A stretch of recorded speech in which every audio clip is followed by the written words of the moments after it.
Hello friends, हम लेकर आ गए एक और ऐसा टॉपिक जो हम अपनी डेली लाइफ में लगभग रोज़ ही यूज़ करते हैं, that is use to. So use to को समझेंगे कि कहाँ यूज़ होता है, उससे पहले समझ लेते हैं इसका स्ट्रक्चर क्या है। सो यूज़ अपने आप में एक वर्ब है, यूज़ अपने आप में एक वर्ब है जिसका मतलब प्रयोग करना। सो इसके आगे हम इज एम आर का यूज़ नहीं करेंगे, खुद as a main verb use होगा।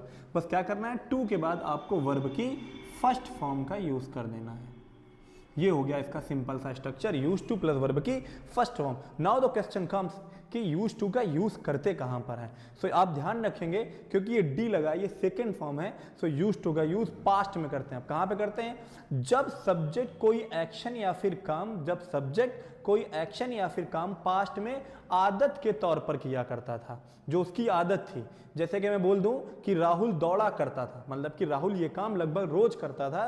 सो राहुल दौड़ा करता था, अध्यापक पढ़ाया करते थे, हम जाया करते थे, किसान खेती किया करते थे। सो जब कभी भी सब्जेक्ट कोई काम आदत के तौर पर पास्ट में करता था, लेकिन अब नहीं, पास्ट में उसकी आदत थी, सो उसको यूज शो करने के लिए हम यूज टू का यूज करेंगे। तो समझ लेते हैं, जब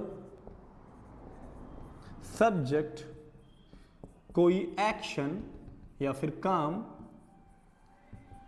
पास्ट में आदत के तौर पर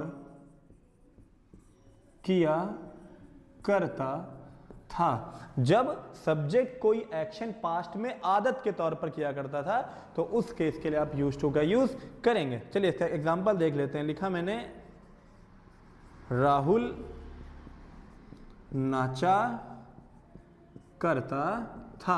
राहुल नाचा करता था मतलब अब नहीं नाचता है, बट राहुल पहले ये काम रेगुलर करता था। सो इस केस के लिए क्या बनेगा इसका इंग्लिश ट्रांसलेशन? राहुल और सभी के साथ क्या यूज करेंगे? Used to dance. चाहे सब्जेक्ट सिंगुलर हो, प्लूरल हो, आई हो, वी हो, यू हो, दे कुछ भी हो, आपको सब में यूज टू का यूज करेंगे। अब इसका एक नेगेटिव एग्जांपल और देखेंगे।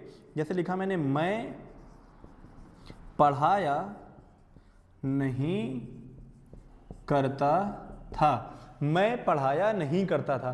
तो आपसे मैंने क्या बोला था स्टार्टिंग में कि ये एक वर्ब है, मेन वर्ब है। अब जब मेन वर्ब है तो इसके साथ डायरेक्ट नॉट का यूज नहीं करेंगे, हमें हेल्पिंग वर्ब चाहिए होगा। सो यहां पर हेल्पिंग वर्ब क्या लगाएंगे? डिड, क्योंकि ये सेकंड फॉर्म यूज हुई तो हमें डिड लगानी पड़ेगी। सो आई के साथ क्या लगा देंगे? Did not.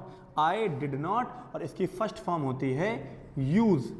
I did not use to, और पढ़ाना होता है टीच। और इस तरीके से नेगेटिव सेंटेंस बनाएंगे। आप ये गलती मत करना कि यूज के साथ सीधा नॉट लगा दिया, नहीं नहीं, वो गलत हो जाएगा।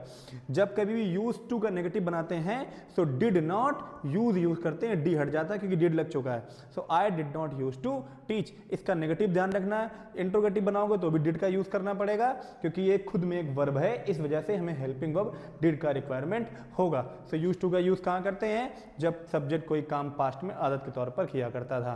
सो उम्मीद करता हूं आपको यूज टू, उसके पॉजिटिव और नेगेटिव दोनों समझ में आ गए होंगे। Thank you.